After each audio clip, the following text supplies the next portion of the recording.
thanks everybody for joining for this seminar by Carl Rodrigues. We're very happy to have him here at CITA. It seems it's his first time at CITA, so doubly happy to have him here. Carl did his PhD at Northwestern in the group of Fred Razio, working on the clusters basically, and then had 2 postdoctoral stints at MIT and Harvard, after which he first joined as a faculty member at Carnegie Mellon University, but now he's moved to the University of North Carolina at Chapel Hill, where he's currently a professor and also the lead of the dynamics group there. Carl's research interests are very wide-ranging in the realm of dynamics. He's worked on a wide variety of topics related to globular clusters, compact objects in globular clusters, their gravitational wave signatures, and other signatures. And today, he'll be telling us about the connection between globular cluster formation and the biggest stellar mass black holes. So, questions can be asked in the middle of the talk, I'm assuming. That's totally fine. Yeah, and Carl, take it away. All right. Well, thank you all for showing up, especially because there's multiple competing other conferences going on at the same time. I appreciate y'all's attention. Yeah, what I'm going to be doing today is talking a little bit about sort of some work we've been doing on modeling star clusters from first principles in cosmological simulations and the binary black holes and other black hole transient phenomena that they produce. So being at CITA, I am sure you have seen this plot many times, presumably, right? This is showing on the x-axis, well, the x-axis is nothing, it's just an index.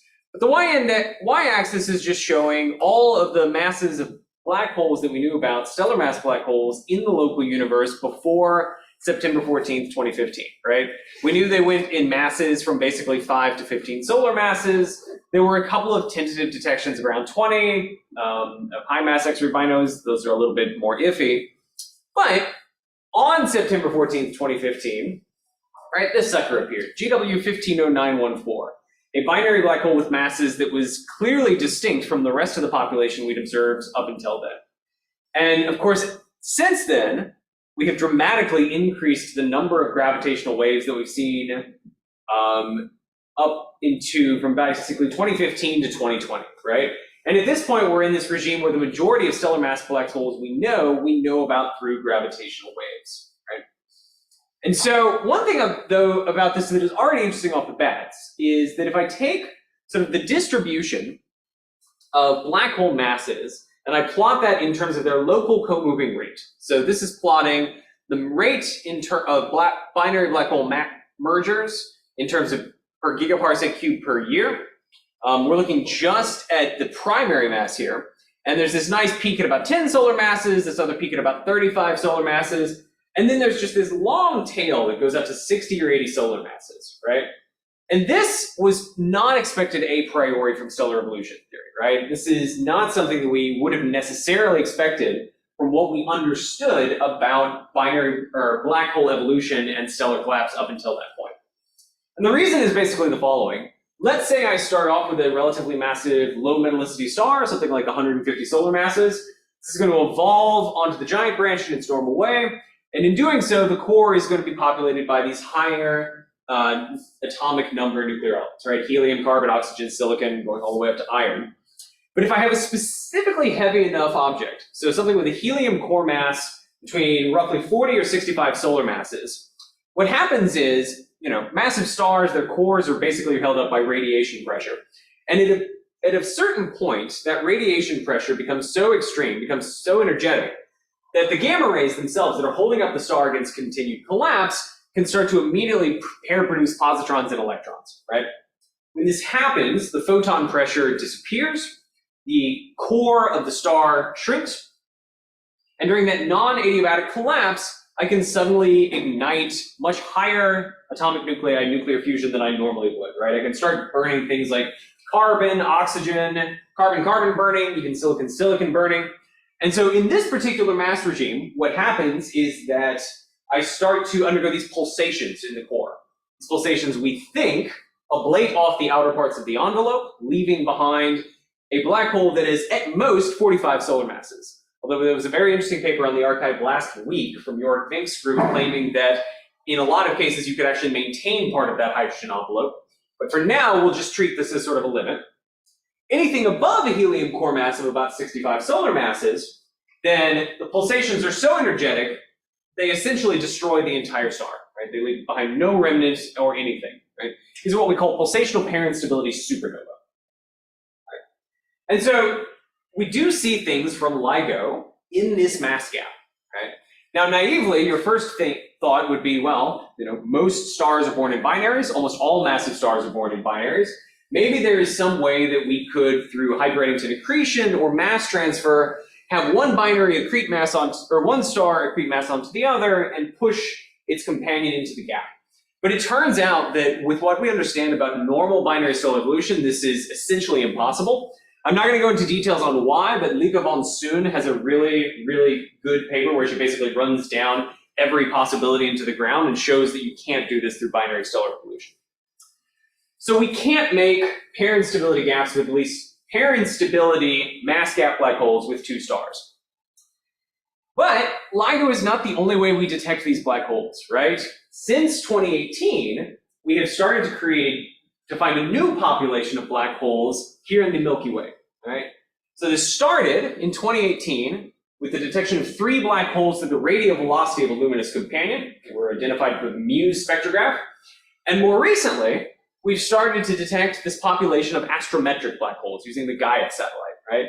Through Gaia DR3, we've now got our first 3 black holes that we can identify as part of detached main sequence or giant star black hole binaries in the Milky Way. Now, these populations are interesting for a couple of reasons. The radial velocity black holes are all in a single globular cluster, NGC 3201. Right? They were identified using the Muse spectrograph, which took very long, good baseline radial velocities of thousands of stars in the core. The astrometric black holes are even closer. They're all within roughly 1 kiloparsec in the galactic field, discovered by Karim El-Badri. And what they basically are is you stare through Gaia, right, at the proper motion of these things, and over many epochs, you can start to detect the wobble of the luminous companion around some dark unseen object. And so, but if you look at these, they also have a formation problem, right? We think that most systems like this would undergo what's called a common envelope phase of evolution. So I start off with 2 stars in a binary. The massive star is going to evolve to be a giant, envelop the entire binary in what's called a common envelope phase of evolution. Now, through this process, we think the core of the primary and the luminous secondary will shrink their orbits to conserve energy and angular momentum. Obviously, that envelope is going to be ejected out into space, at which point the core of the primary is going to collapse either directly or in a supernova to form a black hole. This is how typically you would expect to form these detached black hole main sequence stars. It's also how we think you form black hole X-ray binaries in the Milky Way. The problem is, if you try to do this for Gaia Black Hole 1 and Gaia Black Hole 2, you actually find it's very difficult to explain these with evolutionary models for isolated binaries. I put a paragraph from Karim's paper up here and highlighted the 2 problems with this. The first is that a 1 solar mass star is just not going to have enough energy to eject 20 solar masses worth of a hydrogen envelope. And if it did, the orbit that you would expect would be much tighter. You would expect these things to be on a very, very close orbit, not 100-day or multi-year orbits that we end up seeing. So it's very, very difficult to explain these systems through isolated binary evolution. So if we can't do this with 2 stars, we have 2 different sets of populations that we can't explain with isolated binary evolution. So given that, well, if we can't do 2 stars, let's crank up the number of stars. I'm a dynamicist. I will just continue to throw stars into a problem until something about the collective motion eventually gives me the answer. Okay? So on the left, of course, we have an HST observation of 47 Tuc, a classically known globular cluster. On the right, we have a synthetic pseudo-JWST observation of a young massive cluster. The advantage of these, of course, is that we can actually integrate these forward in time. Right? This is a movie that was created by Rodrigues, who was an undergraduate physics and art major working with me on these visualizations at Carnegie Mellon, which was really cool. And so the idea is, if I have a massive enough cluster of objects, 1,000 stars or more, I can start to dynamically create some of these systems in the center of the cluster. And so the way this works is the following, right? Actually, I'm going to skip that. So once I have this sort of centralized cluster, right? I can essentially start to form binaries in the central regions just due to the high density of stars and black holes. And so once I have a binary in the center of this star cluster, what I essentially have is almost a pure dynamics problem, right? I have some binary that has some cross section given by a semi-major axis, right? And I'm going to continually bombard it with other stars and black holes, right? It's almost like a particle physics experiment. And in fact, if you go back and read some of the original papers on this from the 80s and 90s, the appendices are filled with giant cross sections, right? They're just pages and pages of cross section computations. They look like particle physics papers. Now, in our case, of course, if I give you a particular binary and I throw an interloping star or black hole at it, I can work out what the outcome of that would be. I can fire up my favorite in-body, small in-body integrator, throw the binary to single star, and forward calculate what the outcome of that process is going to be. Now, obviously, this is a formally chaotic process, right? We have many different interactions between the interloping star, creating sort of intermediate state binaries with exchanges and other resonant encounters. But you still can work out some statistics about this. And the statistic that we most often quote is that if I have a hard binary, right, which is defined as something where the absolute value of the binding energy is greater than the typical kinetic energy of particles in the cluster, on average, these three-body encounters will typically harden these hard binaries and cause them to shrink and get smaller, and soft binaries will tend to soften. They will tend to widen with each of these encounters. You can do this with a very, very complicated detailed balance calculation where you show sort of what the flux going in different energetic directions has to be. What this means for the binaries that we're looking at is that, if I have some binary that shrinks, that loses a bit of energy, right? It's going to fall deeper into their mutual potential wells here. To conserve energy, it's going to get some sort of recoil kick. Dynamical friction then brings that binary back into the center. And this process occurs again and again until either the binary is completely ejected from the cluster by one of these recoils, or it merges or interacts inside the cluster, or the cluster itself disrupts entirely around the binary. There's a question on Zoom I was going to look at. Says, do you expect quasi-normal modes in such collisions? That would be involved. Quasi-normal modes in what? In such collisions. So I'm not really sure what that would look like in this particular context, right? So a quasi-normal mode, do you mean inside the binary interactions themselves, inside the resonant encounters?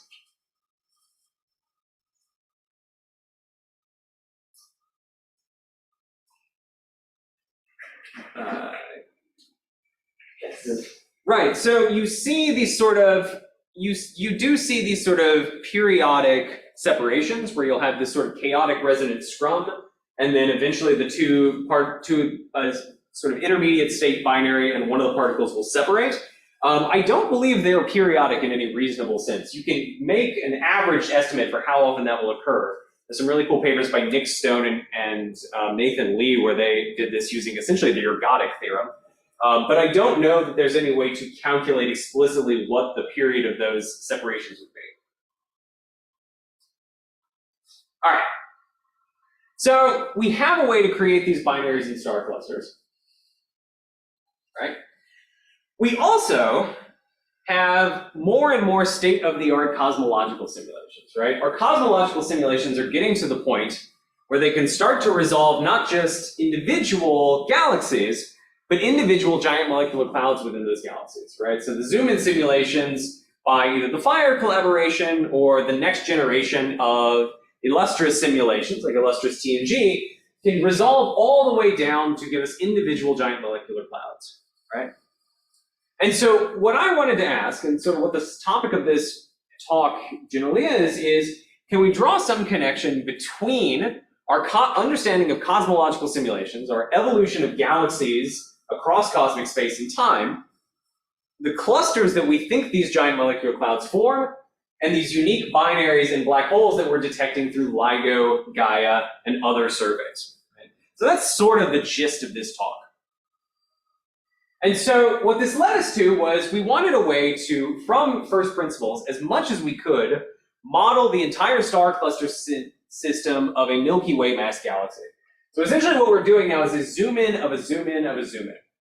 So we start on the left with a massive galaxy simulation. This is, for those of y'all that are familiar with cosmological galaxy simulations, this is a Milky Way mass galaxy called M12I from the Fire simulation of galaxies. Right?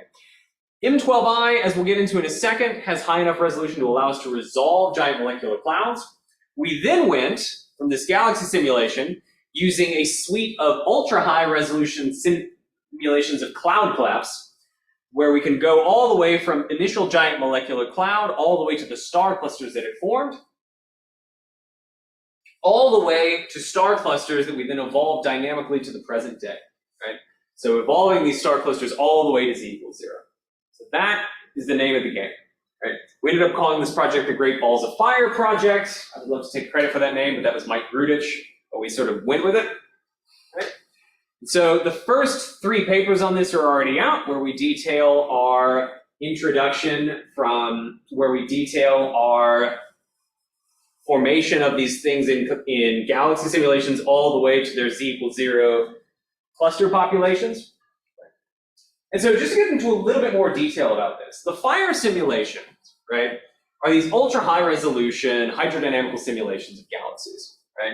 And critically for us, they have small enough particle masses, about 7,000 solar masses, and small enough length resolution that can resolve structures down to about 1 parsec, that they can actually resolve the formation and evolution of giant molecular clouds, right? So between being able to resolve the phase structure in the ISM, and having small enough particle masses that you can resolve all the way down to less than 10,000 solar masses, right, we can actually resolve the formation of giant molecular clouds in these simulations, right? And so in order to do this, we essentially took the entire setup, the entire formation history of this one galaxy, and we went back and looked for all of the things that collapse to form giant molecular clouds, right? So we looked for infalling clumps of gas particles and assumed that anything where we had a particular virial ratio combining all the kinetic, thermal, and magnetic field energy within a certain region was below a certain amount of the gravitational binding energy. We said anything below that threshold we're going to call a giant molecular cloud.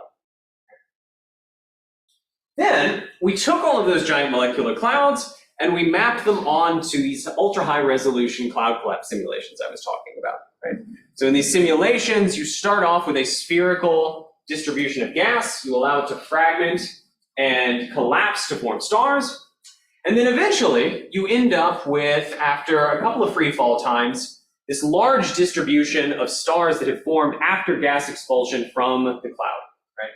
And you'll notice that there's a color coded according to those that are gravitationally bound in red, and those that are unbound in white. And so from each one of these GMCs, we actually extracted multiple star clusters at any given time. Right? The idea was we could map different initial GMC properties covering a wide range of masses, radii, surface gas tensions, etc., all the way down to the star cluster population that they would create.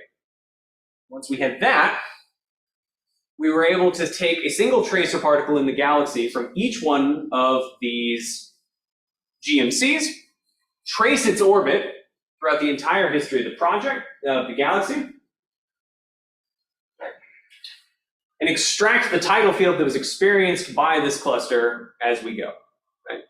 And so essentially we have this thing orbiting around in the galaxy.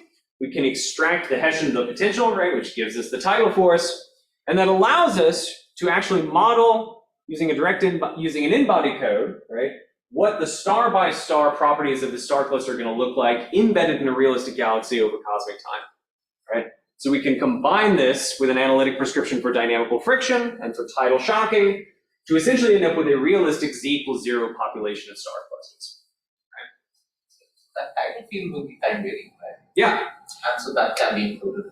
Yeah, so we pull out the time-dependent tidal field from this and apply that to the galaxy. Now there's some limitations to this. We can only do it in a spherically averaged sense, so we can't include any of the really fun things like Coriolis forces or Eulerian pseudo forces, right? But we can at least get centrifugal accelerations and the regular gravitational accelerations and use those to calculate the spherically averaged tidal boundary, right? So these things are actually experiencing mass loss as the galaxy is being assembled, right? Now, we took all of this information and plugged it into a Monte Carlo code for stellar dynamics. These are essentially in-body codes where each star particle is an actual star. It's a single star with a given mass and radius that will change over time as the stars and binaries evolve. Now, we're not doing this with direct force summations. What we're actually doing is essentially using a variant of the Fokker-Planck approximation, for those of you that are familiar with this. Essentially what we do is we take effective encounters between nearest neighbors particles, tuned to reproduce whatever the expected diffusion in phase space should be due to many two-body encounters over that timescale. I'm not going to talk about this in detail, but I'm happy to go into happy to discuss it with people later on if you're interested. And of course, because this is a star-by-star model, we can add as much additional physics as we want, right? We can add stellar evolution, we can add strong encounters, like either collisions or tidal captures, or three-body encounters between neighboring binaries and single particles if we want. So, by the way, if you're interested in this, both of these codes are publicly available. So our cluster evolution is done with it's called the Cluster Monte Carlo code. You can go check it out on GitHub at this point if you like. We used stellar evolution from the Cosmic Population Synthesis code. I know Katie Brevik was here on Friday, talking about this as well. She's the lead developer of Cosmic. So they are integrated at a repository level. You check out CMC, it pulls out a copy of Cosmic along with it. The nice advantage of this is, of course, you can run population synthesis of galactic fields with the exact same evolutionary properties for the stars and binaries as go into the cluster dynamic simulations, right? And so, what did we actually do with this, right? So here is a z=0 image of what the fire galaxy that I was talking about looks like, visualizing just the stars with the dust on top, right? Our cluster population ends up looking like this.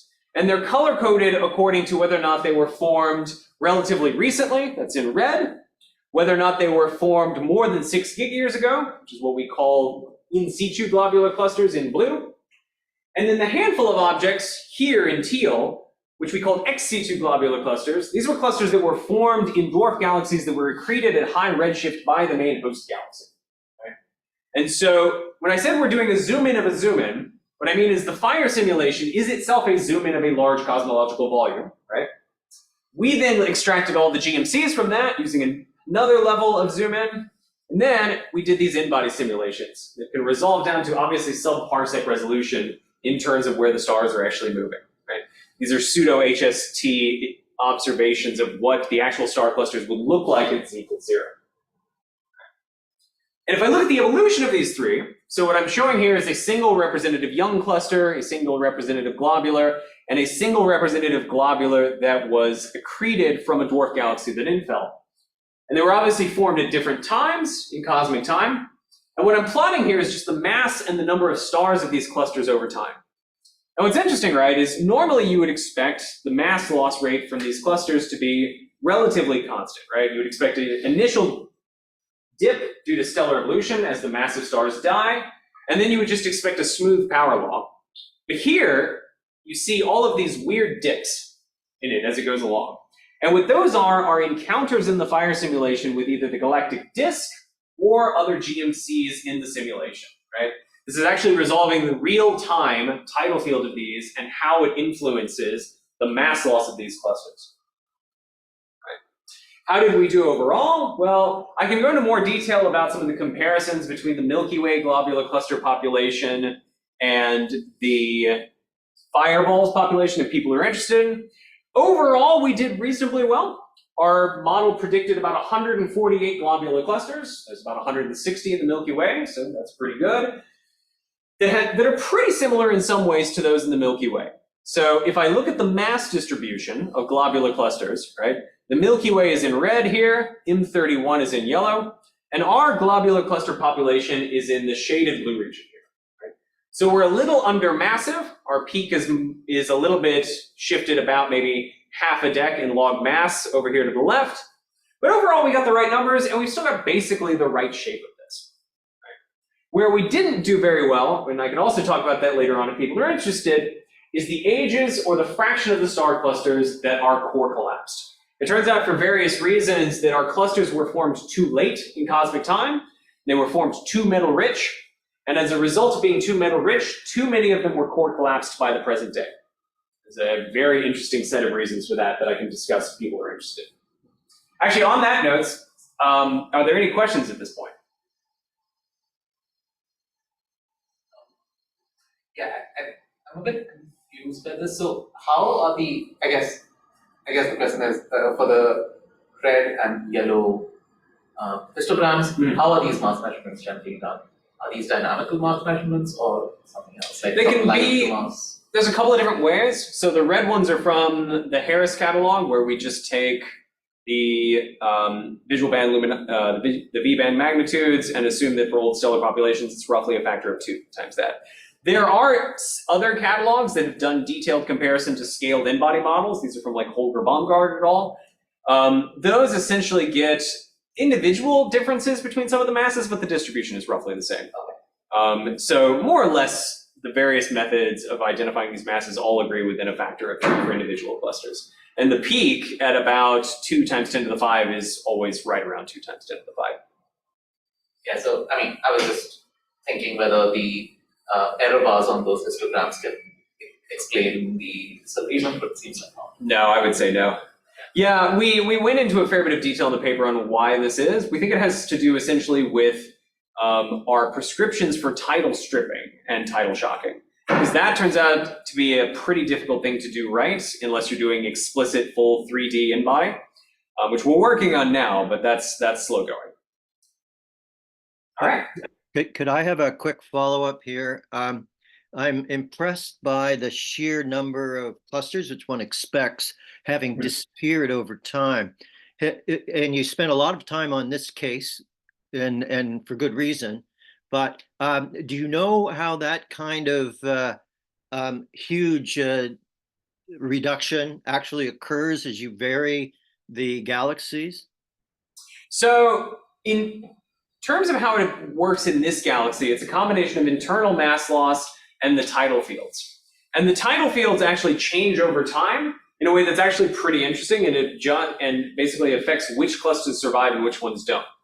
Unfortunately, to answer your question more directly, we don't have enough resources or time really to do multiple galaxies. So there are projects out there like the eMosaics project that have done a really good job of exploring large systems of globular clusters across different galaxies. They took, for instance, the Eagle simulation and like throughout different volumes or in different galaxies, and that we're able to get statistics by essentially replicating part of this procedure or doing part of this procedure, but not using full dynamical in-body models of the star clusters or tracing things down to the individual GMC level, I think.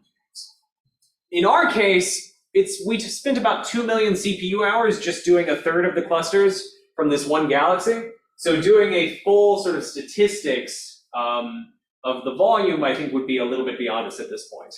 For that, I would use a slightly more broad and approximate technique. All right, and there's a question in the chat, which I can't see.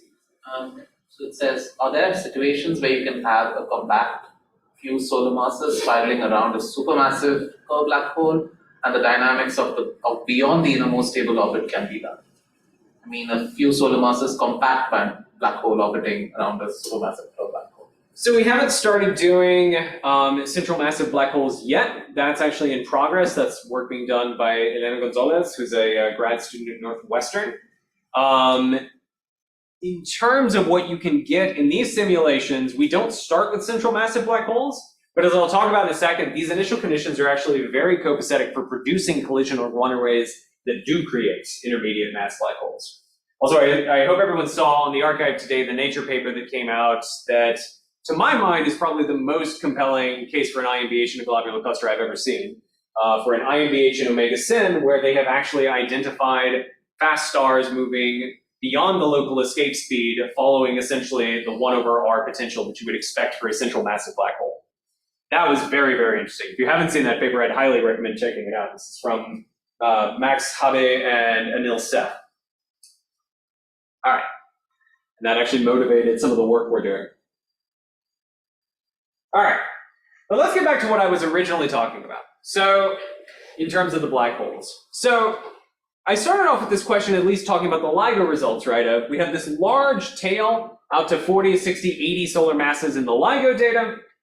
Can we reproduce this using a black hole population from these synthetic clusters?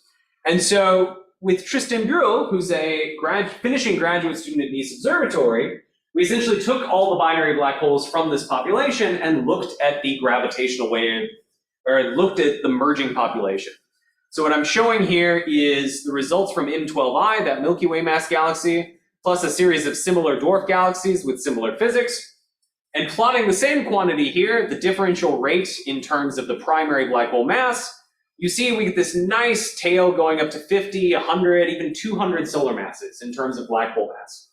So where did those come from in our simulations, right? If I'm going to claim that these are basically where these are coming from, we should figure out what the formation mechanism is for these.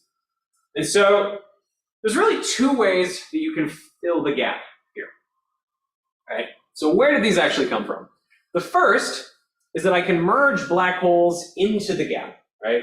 Most of the binary black holes that merge are going to all of the binary black holes that merge are going to create a new massive black hole, right? That's an obvious way if I start off with two 40 solar mass black holes to create something that will lie right in the middle of the gap. The other ways you can do this are by changing the mass gap itself.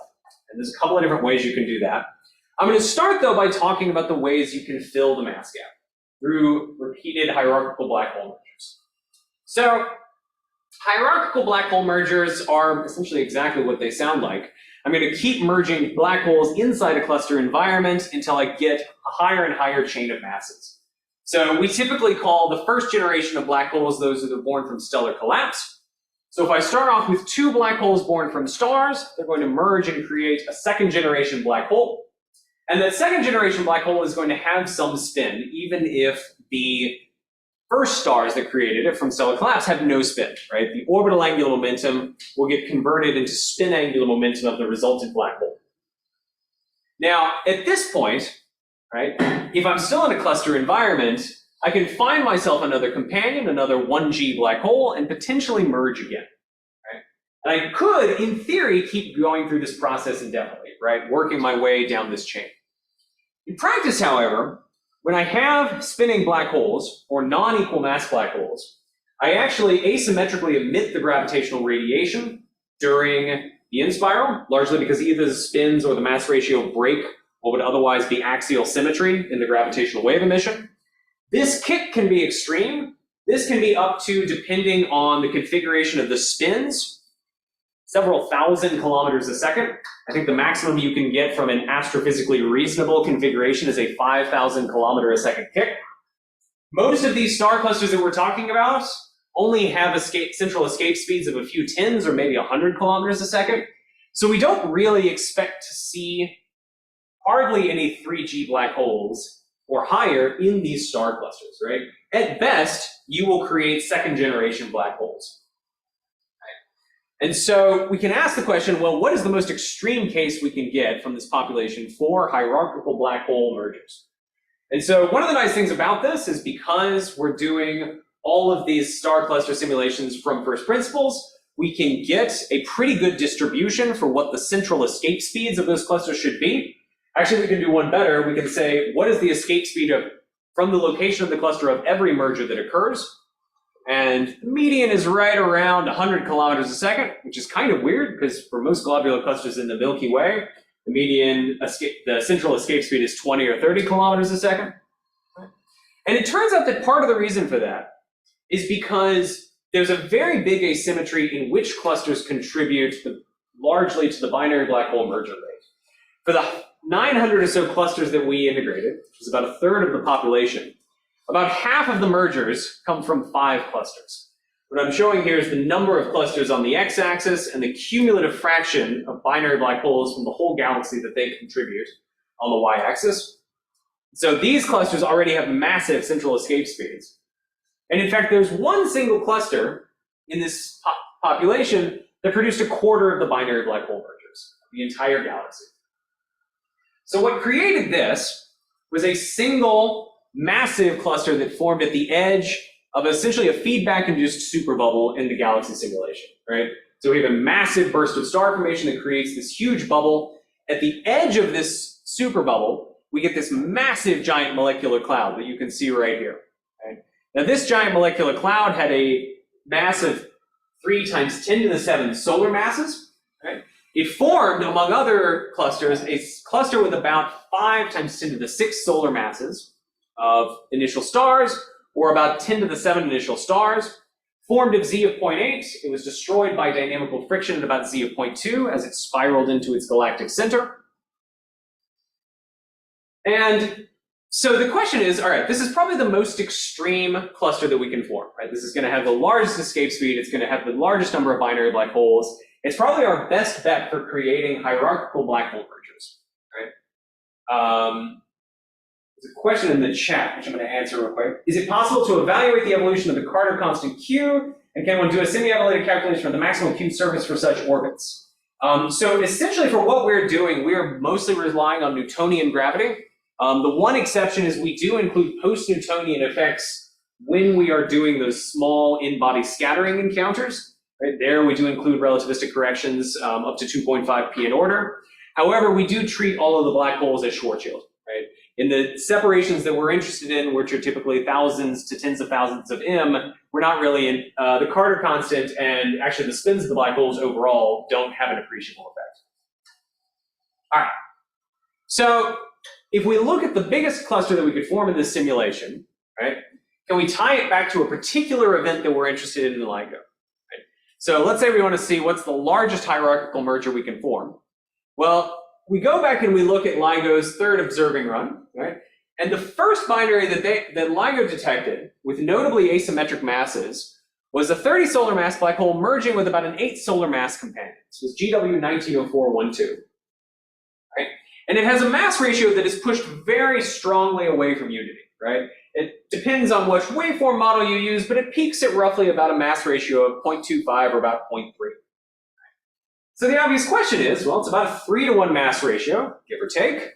Could it be a 1G black hole plus a 3G black hole, right? Sort of that extreme case that we're looking for. And so for this to work, we need a cluster with a very high escape speed. So why don't we go look at that extremely large cluster that was formed at the edge of that superbubble, right? So our mass ratio is right here, and we can look just at the escape speed, the central escape speed of that cluster over time. And it starts off with an extremely large escape speed of nearly 300 kilometers a second. That's probably competitive with several nuclear star clusters. And before it evolves down as the cluster expands and loses mass, to have an escape speed of about 150 kilometers a second before its dissolution about 4 gig years later. This is something that's comparable with most nuclear star clusters in terms of central escape speed. And so, yes, we do reproduce things like GW190412. We find 3 of them, right? In this entire cluster and in this entire effective galaxy of binary black hole mergers. So yeah, in these extreme cases, you can get as high as 3rd generation black holes. Those are extremely rare. So it turns out in this case, it's just barely enough to maybe explain the rate of this one event, but you're not going to get a huge population of things that are several hundred solar masses, right? And this has been known from the cosmology literature for a while, right? We've known that you can't hierarchically build up black hole seeds in the early universe because eventually the recoil from these things will kick them out of even the largest galactic centers, right? Can I ask? Yeah. Maybe you mentioned this, but why are you thinking of just 3G and not 2G things? It was mostly because the mass ratio was about 3-to-1, so it was 30 plus 8. And typically speaking, in star clusters, because of the way these three-body encounters work, you almost always swap up to the highest mass available, right? So if I have 230 solar mass, if I have a 30 plus an 8, and it encounters another 30 solar mass black hole, it is highly favored for the 30 solar mass black hole to kick out the 8 solar mass companion and form an equal mass companion. If I have a population where there's one massive object, so it's all 8 solar mass black holes, and then a 30 solar mass black hole, I will still form a binary out of the most massive black hole available. So if we go back and look at this population becomes pretty weird, right? Because we have, so as I mentioned earlier, right, the parent stability gap starts at 45-ish solar masses. In our code, it starts exactly at 45 solar masses. So if the best we could do is hope to do is 3G black hole mergers, that would get us up to about 110 solar masses, right around here. But there's clearly a bunch of stuff that is significantly in excess of this, right? There's 150, even 200 solar mass black holes in this, right? So anything to the left of this we can do with black hole mergers. Where is this population coming from? And so to explain that, we basically need to change the mass gap itself. And there's a few different ways you can do this. The two primary ones are either you change the stars that we're using to get to black hole collapse in the first place, or you change stellar evolution itself. You start futzing with the evolution of massive stars, and in particular, how they build up carbon-oxygen cores. Now, I'm not going to talk about this second one. I have a student working on that now, but I'm happy to discuss that with people later on if they're interested. I'm instead going to focus on how we change the stars themselves, right? And the main way that we can do this in young star clusters is through stellar mergers. So let's say that I start off with two stars that are about 100 and 120 solar masses, right? 100 solar mass star has about a 15 solar mass helium core, 120 has about a 20 solar mass helium core. If I merge these two, right, what I can end up producing is a very massive star, something about 200, 220 solar masses, assuming sticky sphere collisions and a bunch of other hydro stuff that obviously gets a little bit more problematic. But the helium core can be substantially smaller than I would ever expect from a single isolated star that I started off with a particular Xanthes mass, right? And so it's small enough that I can avoid pair instability supernova or other pulsations, and I eventually collapse to retain a substantial amount of mass of this once the star collapses. For this to work, though, I need an environment that can produce large numbers of stellar mergers at high redshift, at early formation of star clusters. And so if we go back to this simulation I was showing earlier from Mike Grudich, this is one of these high-resolution cloud collapse simulations that I was talking about. When you look at the fragmentation in these gas clouds, right, you start forming these clumps of stars. And the way that this works overall in a sort of hierarchical star formation picture is that you form all of these clumps, and then those clumps themselves will start to associate hierarchically. They will start to merge into each other as subclumps in this collapsing gas cloud, and they will eventually recombine into a roughly spherical distribution of stars. Now, that distribution is going to be, as I said, spherical, but it's not necessarily what we associate as a steady state distribution of most old star clusters. Most old globular star clusters have what's called a king, typically follow what's called a king profile, a flat profile and a decreasing halo that is roughly set by a distribution function that obeys Maxwell-Boltzmann statistics. But what we find when we look at most young star clusters is not this. Both simulations and observations of young clusters in the LMC and SMC, among other places, actually show that most young star clusters after this gas blowout phase, once the star clusters have recombined, typically just have a power law, as most things in astronomy does. Right? I have this flat core in the center, and then just this power law density profile in the outer regions. We typically call this power law an Elson profile or an Elson-Fallen-Freeman profile, and it's literally just 1 plus r squared to some gamma power. For those of y'all that know stellar dynamics, if I set gamma equals to 4, I recover the well-known Plummer profile. So one way to think about this is it's just a generalization of the Plummer profile, where the gamma profile sets the slope of this outer region. And we know that this profile is needed to explain even some globular clusters today, right? So there are particular globular clusters like 47 Tuc, where if you start off with a king profile at t equals 0, it's actually very hard to get both the velocity dispersion and the outer parts of this cluster correct by the present day. On the other hand, if I start with a very flat Elson profile, I can actually reproduce the outer parts of the cluster. And this kind of makes sense. We don't expect the outer parts to have necessarily relaxed by the present day. So in very massive star clusters, you still expect to see some remnant of the initial formation of these clusters in the outer regions.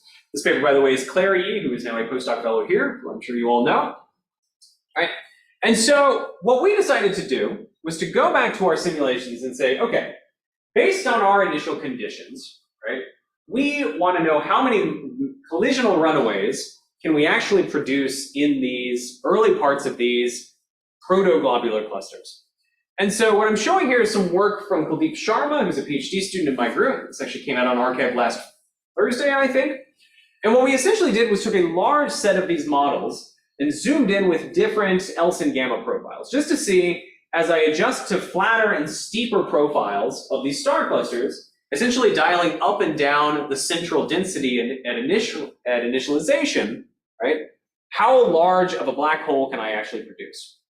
And going from relatively flat profiles at gamma equals 6, all the way to more common gamma equals 4 profiles, all the way up to the flattest profiles that are actually consistent with most observations of young star clusters, suddenly we're getting 3,000–4,000 solar mass black holes, right?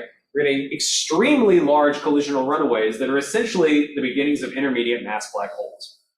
To give you an idea of what this actually looks like, here's an example of one of these collisional trees. So we start off with a series of binaries. Those 3-body encounters that I showed earlier are actually very effective at facilitating stellar mergers, right?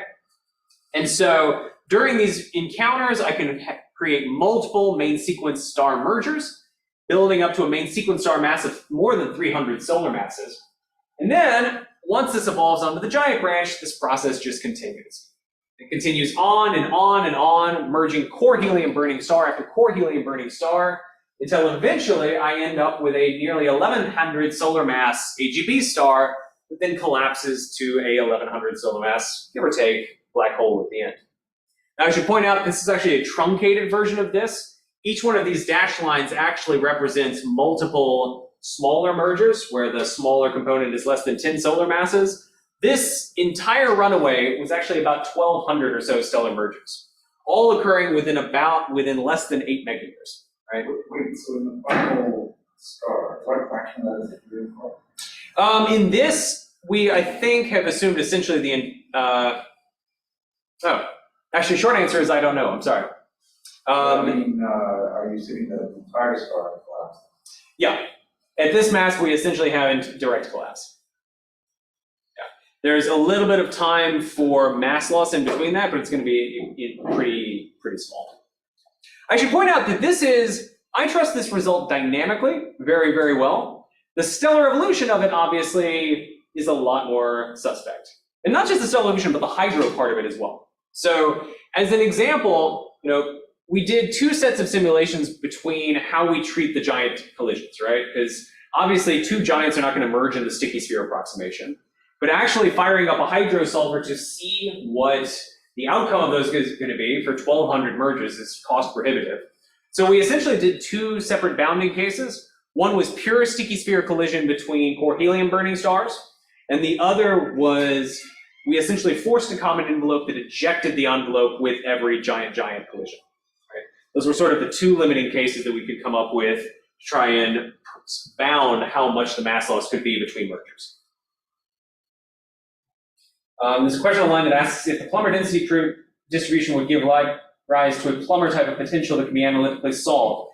Yeah, I mean, that's where they come from. So the Plummer density is the same as the Plummer distribution, right? It all comes from sort of the same analytic treatment. The reason we like the Plummer distribution is not because it's a great fit for globular clusters. It's okay, but it's not super good. The reason we like it is because unlike the King profile and other profiles, it's purely analytic, right? So you can just write down the potential, the density, the velocity dispersion, all the things that we actually care about when we're instantiating either simulations or comparing to observations. So we can create these massive stellar runaways, right? An interesting side effect of this is that when we're doing this, if we have a collisional runaway, we suddenly lose a substantial fraction of the stellar mass black holes that would have been in the cluster otherwise. So I'm showing on the x-axis here the same else and gamma profile. Remember, right is steeper profile that is less dense in the center. Left is flatter profile that's contracted in and is much denser in the center. And on the y-axis, I'm just showing the number of black holes that you are left with after 50 megayears of evolution. And what's wild is that in both the low binary case and the high binary case, we end up with nearly a 40% reduction in the number of stellar mass black holes that are produced in this cluster by the present day. And the reason for that is because of the formation of the collisional runaway itself. Right? Essentially, as I'm creating this massive black hole, I have more and more stellar collisions between massive stars, the progenitors of stellar mass black holes, such that by the time I create an intermediate mass black hole, I've actually depleted the star cluster of a substantial fraction of its central massive black holes. Now that has a couple of very neat implications to it. One is that if I was measuring the star cluster overall, I would affect it early on, right, see it as having a steeper IMF because there would have essentially been fewer massive stars that survived. The other thing that's interesting is that these clusters essentially will undergo core collapse faster because we've kind of come to this realization over the past few years that the number of black holes you have left at the present day determines the size of your globular cluster core. And so if I've essentially sucked up a significant fraction of those black holes into the process of creating this IMBH, then I'm going to actually be able to undergo what the observers would call core collapse sooner, right? Because I don't need as much time to dynamically eject all of these black holes. And so it's kind of a neat way of coming back to what had been the original conventional wisdom, which is that essentially once I have a intermediate mass black hole, I'm going to mostly find those in core collapsed clusters, which is what most people would have told you for years, right? Core collapsed clusters have the highest central densities, but the causality is reversed. It's not that the central density of the core collapsed cluster created the intermediate mass black hole, it's that the creation of the intermediate mass black hole led to an earlier core collapse of globular clusters, which is pretty wild. All right, and the final thing that I'm going to talk about, I'm going to skip this real quick. The other thing is that if I have a central massive black hole in there, it completely tanks the binary black hole merger rate. It can decrease by essentially an order of magnitude very, very quickly. Let's skip that. The last thing I want to talk on for the last couple of minutes is I've mostly talked about binary black holes and LIGO, mostly because I know you all have a big gravitational wave group. The other thing I want to bring up real quick is the other thing that I referenced earlier, which is these detached black hole main sequence star binaries, right? So I showed this picture earlier that showed the radial velocity black holes on the left and the astrometric black holes on the right. And so if I look at this in terms of orbital period versus mass space, this is a plot from one of Karim El-Badri's papers showing Gaia black hole 1 and Gaia black hole 2 at their very large, wide orbital separations here. Right? Gaia black hole 1 and Gaia black hole 2 are pretty metal rich. Right? They're not consistent with coming from what we understand about globular clusters. They're also relatively wide in terms of orbital period, so we don't expect them to have been dynamically created in these dense globular cluster cores. But there are plenty of globular clusters that are, metal rich, right? Open clusters, right? Where most star formation actually occurs. If we go back to our original simulation and we say, okay, what if we populate this with open clusters instead of with globular clusters? Well, we went into a problem there because, right, most open clusters are, a few hundred to a few thousand solar masses, right? Our particle resolution for the fire simulations is 7,000 solar masses. So we can't really resolve GMC small enough to resolve the majority of open cluster formation in the universe, right? So instead, we can do something a little bit simpler. We just take the entire star formation history of this galaxy and we convert it into isolated binaries and young open clusters, right? We take a standard 1/n² cluster mass distribution, and from that we say, all right, about 10% of this is going to go into young star clusters. And then we essentially used a series of in-body simulations. These are direct in-body simulations. These are not Monte Carlo simulations that will run for about 100 megayears or until the cluster disrupted, using in-body 6, which is a well-known tool for collisional in-body simulations. So we ran this, we essentially turned the entire effective Milky Way into a population, and then extracted all of the things that looked like Gaia black hole 1 and Gaia black hole 2. This was a project done by Ugo Di Carlo, who was a postdoc in my group. He is now an assistant professor at CITA in Italy. And essentially we were able to form, through these complicated dynamical interactions, a large number of these black hole main sequence star binaries with similar properties to those of Gaia black hole 1 and Gaia black hole 2. The essential idea is that by having these star clusters assemble these binaries, it's more or less like modified stellar evolution. It's not purely dynamical assembly like you see in globular star clusters. It's more, I have an evolving binary that will undergo a single exchange or a single perturbation, which changes the properties of when I enter the common envelope, or changes the properties and the symbols after I've created the black hole in the first place. So it gives me a much greater latitude in creating systems with unique orbital separations and masses that I can't access through isolated binary evolution. It also turns out to be highly efficient at producing older detached main sequence black hole binaries. So what I'm showing here is a plot from Ugo's paper, where on the x-axis, we're showing the age of each of the binaries, and on the y-axis is just the number. The red lines show the dynamical population. The intrinsic population of the Milky Way is shown in solid red. The detectable by Gaia, after we've convolved this with reasonable dust map and Gaia's known sensitivity at different orbital periods, is shown in dotted red here.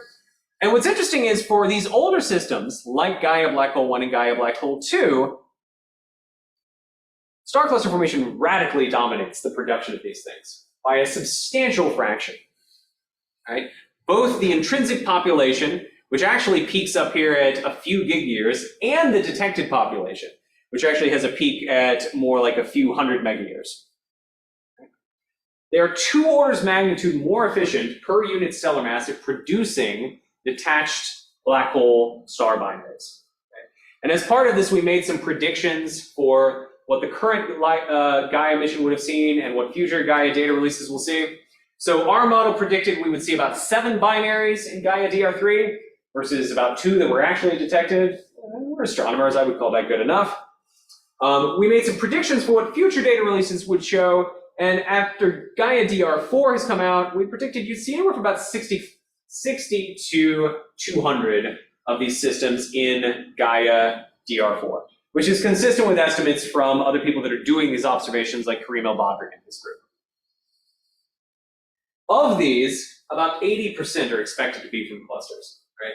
So when you're trying to do population synthesis for a Milky Way equivalent galaxy, or any population like this, you really need to take into account these small cluster dynamics. Okay?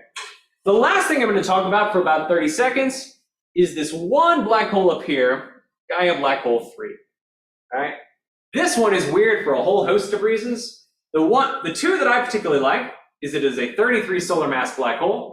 Right? It's the first time we've seen one of these LIGO-like black holes outside of LIGO, and it is in a stream of a disrupted globular cluster. Right? So Gaia Black Hole 3 is smack dab in the middle of the ED2 stream right here. It is chemically consistent and kinematically consistent with this disrupted globular cluster stream. I am not showing the chemistry here, but I am showing the kinematics and its association here. And it's a very low metallicity system. So the obvious question is, well, this is our first evidence of a LIGO-sized 30 solar mass black hole that we know is from the center of a globular cluster. Right? Can we actually model this using the fireball stuff? And that's what we're working on now. So this is where I'm going to end. This is a project, it's a collaboration between Robin Sanderson, myself, and Tycho Starkenberg, where essentially we are taking the disrupted globular clusters from that fire galaxy and re-injecting them into the fire galaxy with at a star-by-star level in order to create synthetic predictions for stellar streams for both Roman and LSST. Right? So you can see here, these are individual stars reinserted into the M12I galaxy, and they are running around creating these long streams. The reason it's spreading out is because we're including the real kinematic velocities from these stars when they're ejected. All right, so I'm a little over time there. I apologize for that, but I'm happy to stop and answer any questions. Thanks so much for having me.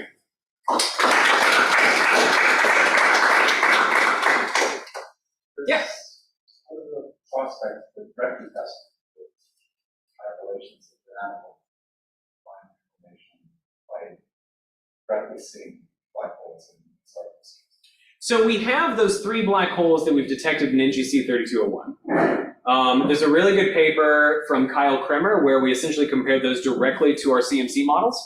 That's one cluster. So going forward, though. So moving forward, I think what we really need is basically more of the same, right? We need either radial velocity black holes or we need other proper motion black holes in the centers of these clusters. For omega sin, part of the reason I knew about, or part of the reason that I'm so interested in this result is it's actually part of a broader project that Anilseth has been working on to really hone in on the center of omega sin. The reason is actually, and this is super clever, omega sin is an HST calibration source, right?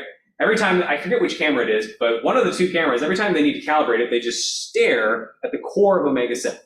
And so if you go back and look at HST archival information, there's like 10 years of very high quality data that you can use to get a huge baseline, which is why if you go look at that Nature paper that they put out today, they have I forget how low it went in magnitude, but it was like 25th magnitude in terms of the color magnitude diagram that they were able to get.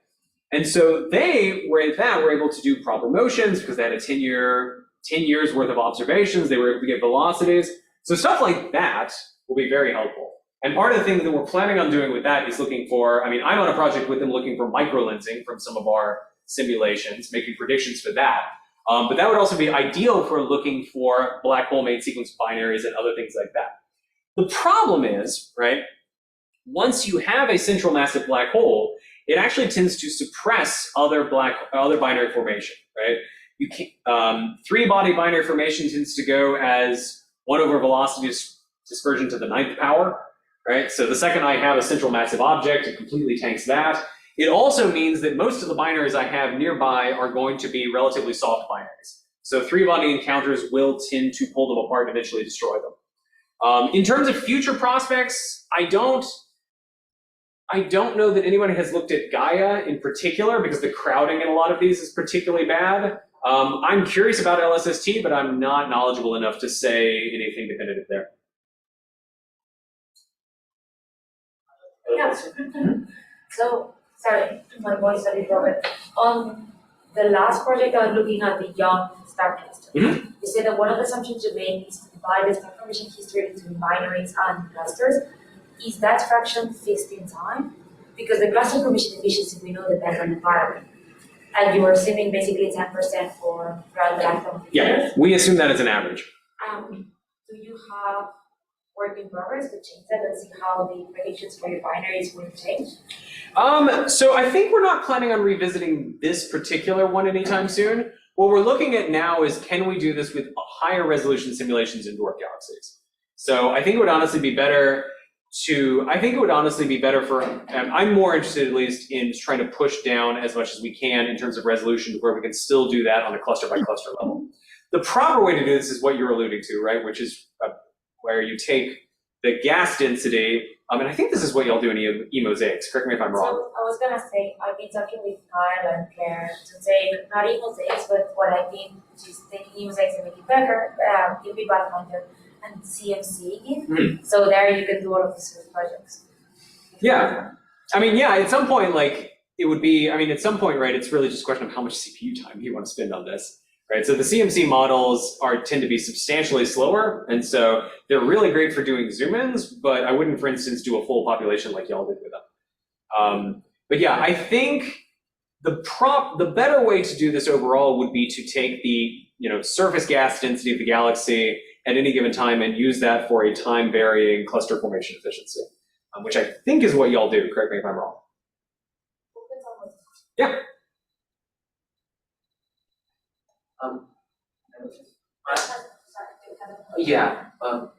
Vic, you want to ask a question?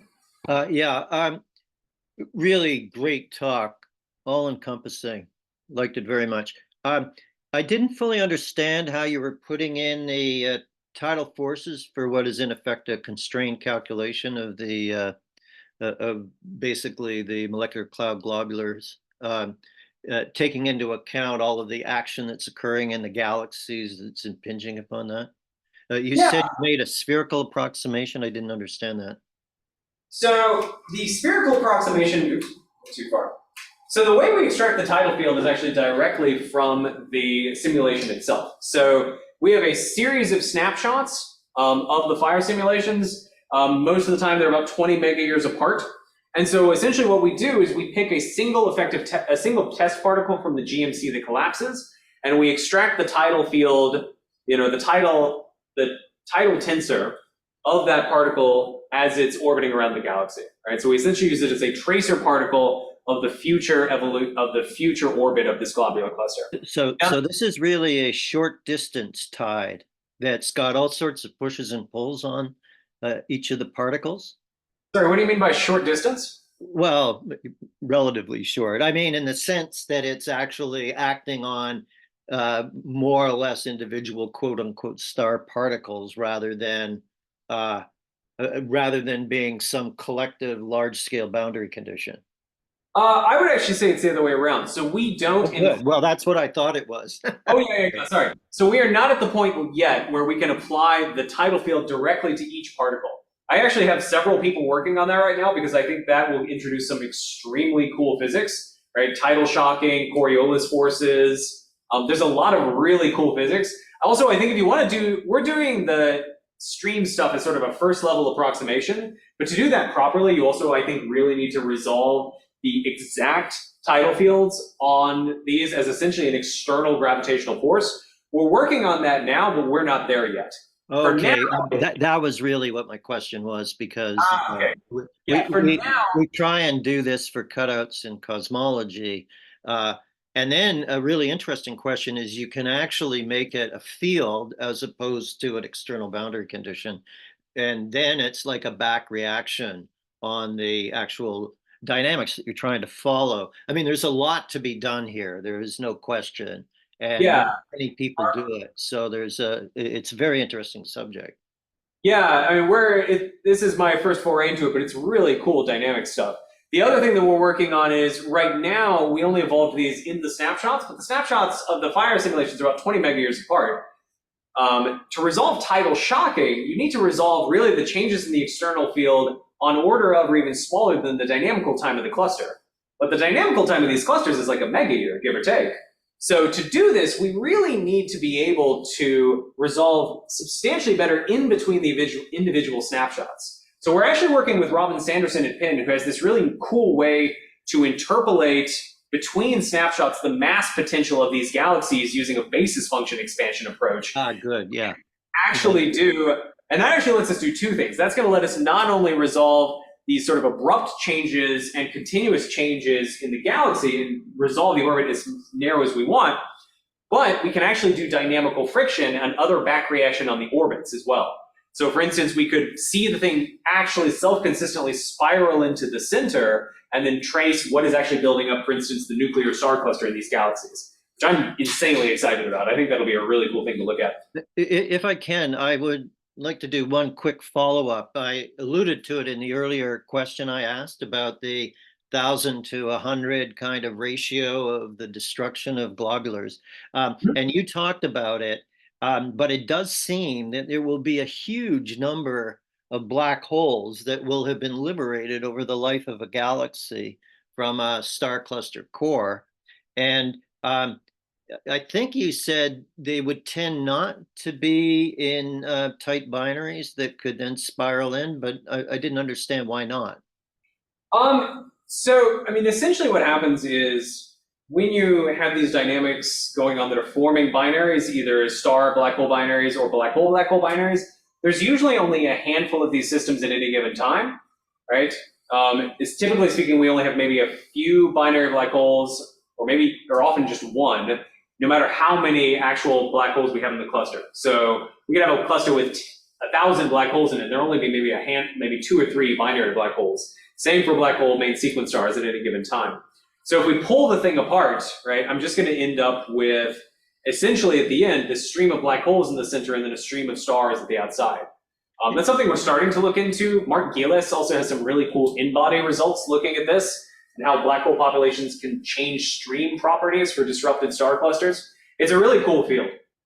Yeah, I don't fully understand, because the natural thing, even within a star cluster, is that massive objects form in pairs, I mean binaries, and trinaries to be sure, but binaries. And then, then there are all of the Higgs phenomena occurring. And I guess you're taking that into account. I think it's well taken into account with the CMC code. It is, and that's what we're using. So I saw that, and Yeah, That's so I mean, what? because Claire is doing that, so that's good Yeah. from our perspective. Yeah, definitely. So, I mean, we do take that into account. We have as an input essentially arbitrary initial binary fractions. So the Globular cluster community is a little weird. By design, we always picked low binary fractions, largely because up until about 10, 15 years ago, nobody was really paying attention to massive stars all that much. And so people always just picked 5% as the binary fraction because that's what it had always been. That's what we observe in globular clusters. We've started doing more recently simulations with massive star binary fractions of 50 or 100%, which is more consistent with what we see in the field. But a lot of times those still get shredded because even though they are, they would be hard binaries in the galactic field, they're not hard binaries in the cluster center itself. It must be in one of our papers at some point. There must be a plot showing what the binary fraction is over time. I don't remember that off the top of my head, but the general idea is it will decrease as both the binaries evolve and as they're disrupted by the three-body interactions. Yeah, I guess what you're saying is that they may start as binaries, but then they get into what is basically a dense cluster. Yeah, exactly. When the core class phenomenon, they have a few binding, right? They're binding power and they're constantly formed and destroyed. Yeah, so there's this weird, I referenced this, but I don't have a good plot for it. Actually, maybe I have a good plot for it. There's this phenomena that we've sort of been looking at over the past few years. I have this way at the end of my talk. Where essentially we've come to this sort of realization that, here we go. So if I look at, for instance, NGC 3201, right? We think actually it's the number of black holes that controls whether or not you have a core collapsed cluster, right? So my natural reaction is for the cluster to collapse inward, right? So I have this gravitational collapse, and then essentially I get internal pressure that holds me up against continued collapse from these binary black holes and from the three-body binary interactions themselves, right? So essentially the same way that like nuclear fusion, is self-regulated and holds you up against continued collapse in stars, black hole fusion holds you up against continued collapse in these star cluster environments. First thing is, as dynamics causes me to kick all of these things out, then I actually collapse inwards, and that's when we get to what the observers would actually call a core collapse, where you see this power law profile going into the core as the density increases. Okay, I think a lot of people already left the room, so Which is fair. It's like what, 4:20? yes. 4:15? So Yeah. we should probably continue upstairs if people All have right. questions. Well, thank you very much, all. Okay.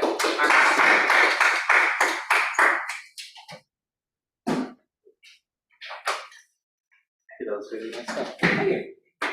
I tried to make it a little distinct from the one I'm giving tomorrow, but I'm not sure how many people